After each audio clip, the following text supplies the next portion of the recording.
Trinadapi sunichena tarariva sahishnuna amanina manadena kirtaniya sadahari. Hare Nama, Hare Nama, Hare Namaiva Kevalam. Kalo nastyeva nastyeva nastyeva gatiranyata. Sri Krishna Chaitanya Prabhu Nityananda Sri Advaita Gadadhara Srivasari Gaur Bhakta Vrinda.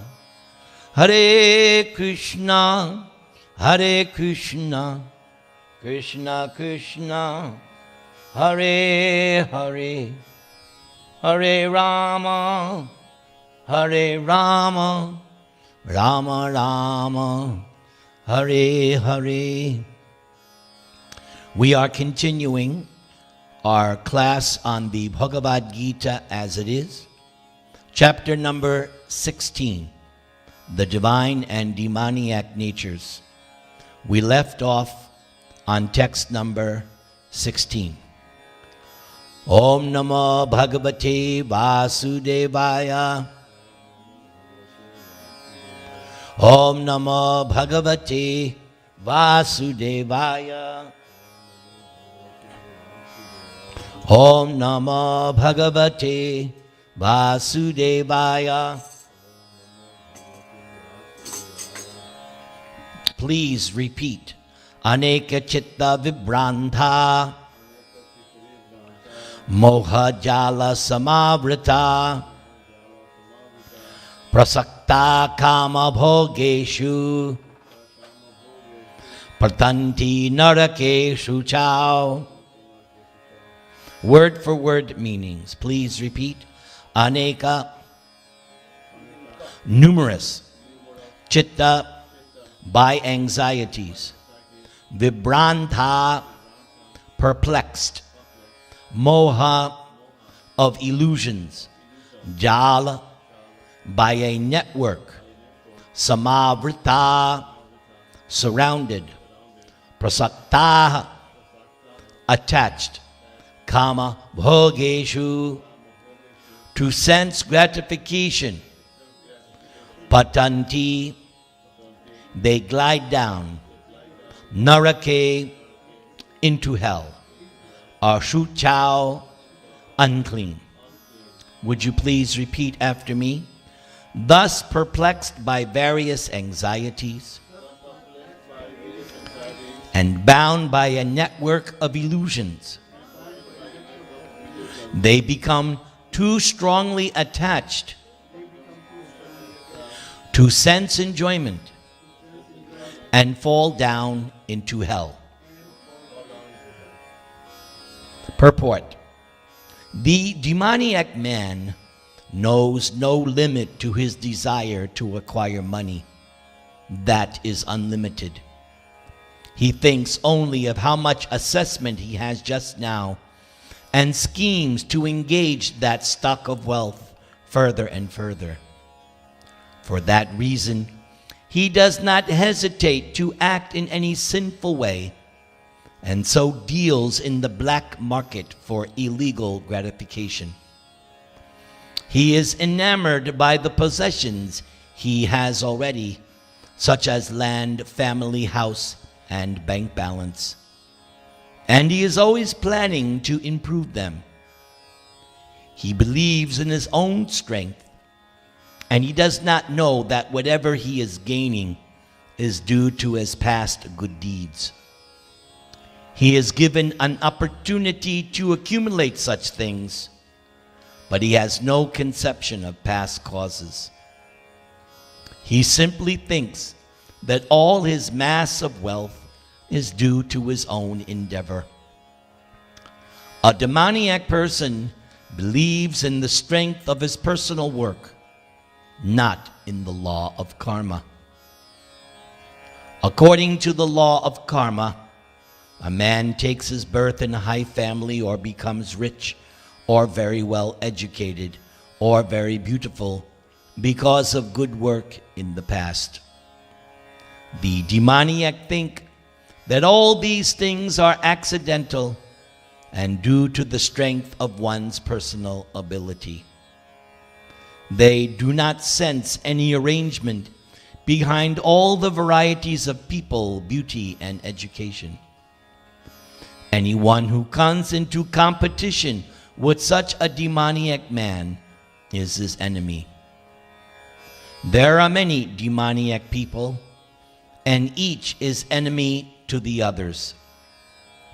This enmity becomes more and more deep between persons, then between families, then between societies, and at last between nations. Therefore, there is constant strife, war, and enmity all over the world. Each demoniac person thinks that he can live at the sacrifice of all others.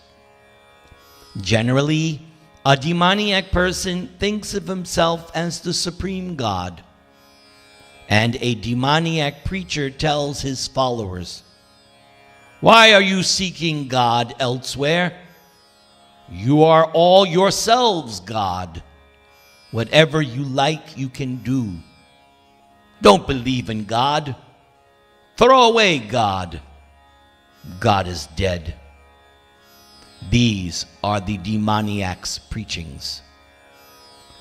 Although the demoniac person sees others equally rich and influential, or even more so, he thinks that no one is richer than he, and that no one is more influential than he. As far as promotion to the higher planetary system is concerned, he does not believe in performing yagyas or sacrifices. Demons think that they will manufacture their own process of yagya and prepare some machine by which they will be able to reach any higher planet. The best example of such a demoniac man was Ravana. He offered a program to the people by which he would prepare a staircase so that anyone could reach the heavenly planets without performing sacrifices, such as are prescribed in the Vedas. Similarly, in the present age, such demoniac men are striving to reach the higher planetary systems by mechanical arrangements. These are examples of bewilderment. The result is that without their knowledge, they are gliding toward hell. Here, the Sanskrit word mohajala is very significant. Jala means net, like a fish caught in a net. They have no way to come out. Text number 17. Atma sambhavita stabdha dhana mana madanvita yajante nama yagyaiste dambena viddhipurvakam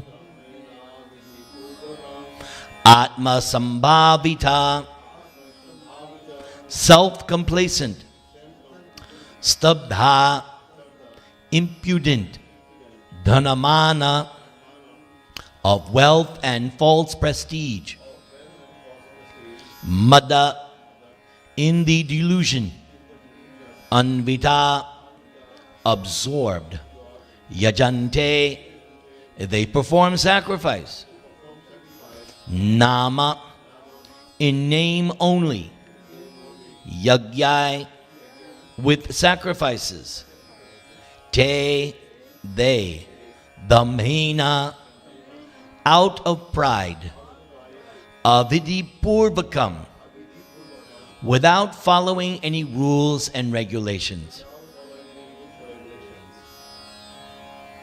Self-complacent and always impudent, deluded by wealth and false prestige.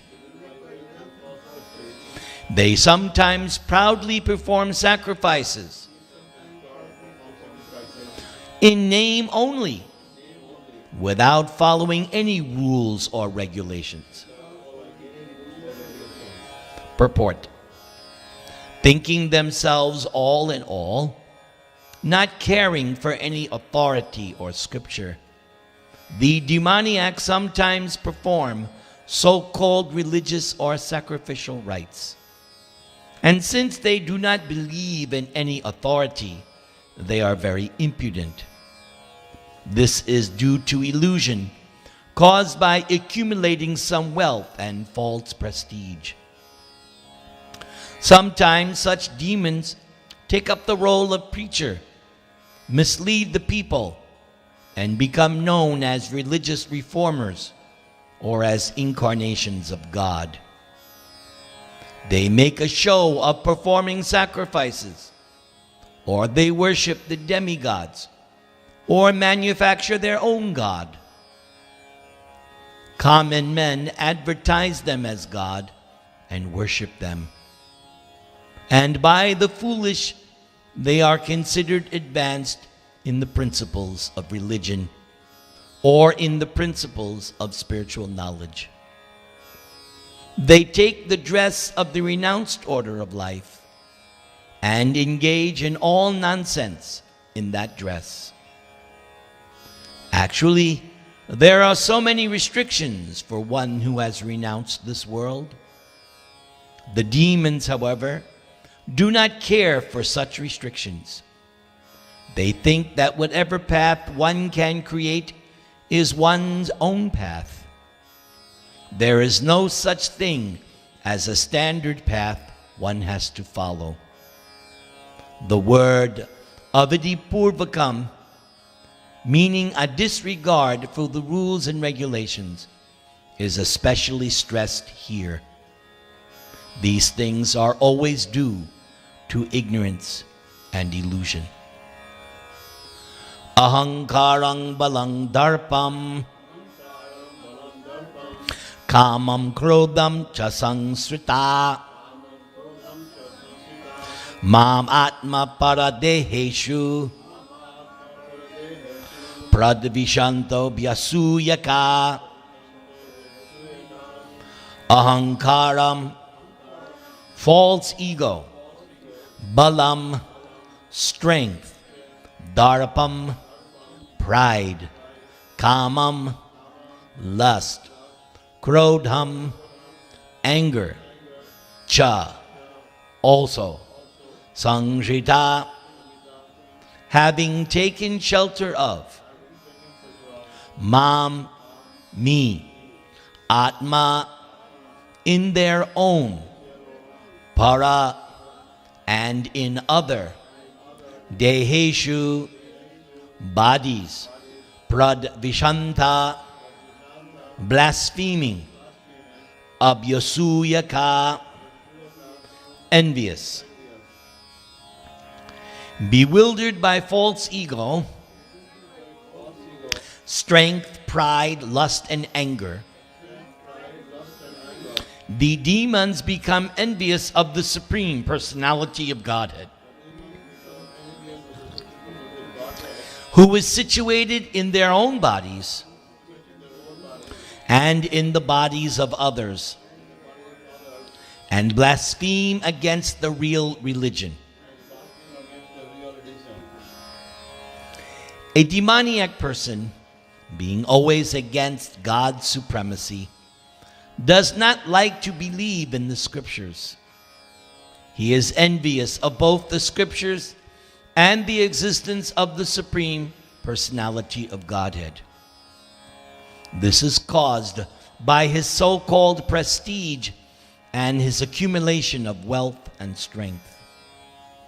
He does not know that the present life is a preparation for the next life. Not knowing this, he is actually envious of his own self as well as of others. He commits violence on other bodies and on his own. He does not care for the supreme control of the personality of Godhead because he has no knowledge. Being envious of the scriptures and the Supreme Personality of Godhead. He puts forward false arguments against the existence of God and denies the scriptural authority. He thinks himself independent and powerful in every action. He thinks that since no one can equal him in strength, power, or wealth, he can act in any way and no one can stop him. If he has an enemy who might check the advancement of his sensual activities, he makes plans to cut him down by his own power. Tanahang vishatakruran Sangsareshu naradaman Kship yajasram ashubam Shipam yajasram ashuban. Again, please.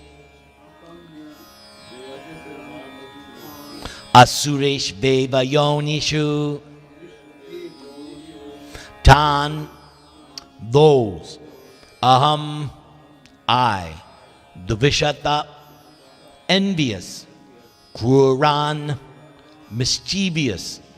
Sangsareshu, into the ocean of material existence. Nara Adaman, the lowest of mankind.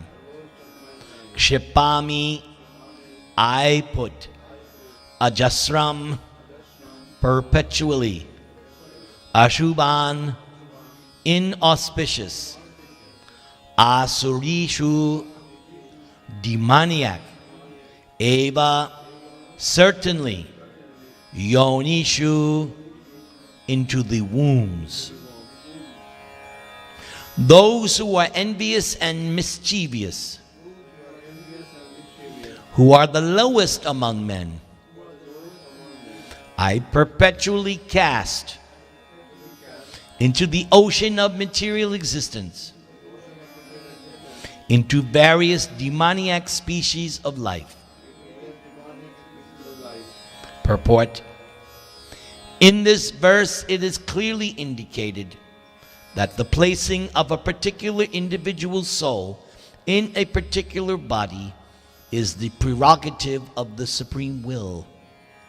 The demoniac person may not agree to accept the supremacy of the Lord, and it is a fact that he may act according to his own whims, but his next birth will depend upon the decision of the Supreme Personality of Godhead, and not on himself. In the Srimad Bhagavatam, 3rd canto, it is stated that an individual's soul after his death is put into the womb of a mother, where he gets a particular type of body under the supervision of superior power. Therefore, in the material existence, we find so many species of life, animals, insects, men, and so on. All are arranged by the superior power. They are not accidental. As for the demoniac, it is clearly said here that they are perpetually put into the wombs of demons, and thus they continue to be envious, the lowest of mankind. Such demoniac species of men are held to be always full of lust, always violent and hateful, and always unclean. There, many kinds of hunters in the jungle are considered to belong to the demoniac species of life. Yes. The first line, it says that in this verse is clearly indicated that the placing of the particular individual soul in a particular body is prerogative of free will. Isn't it depends on his karmas? Yes, but what Prabhupada is emphasizing, that the final decision of exactly where a particular individual is going to go that's God's decision. That's the emphasis. So the emphasis also is that, yes, you're correct. It is based on a person's karma. But then God is a person. And because he's a person, it's not completely mechanical. So he tells Yamaraj, place this living entity in this particular situation.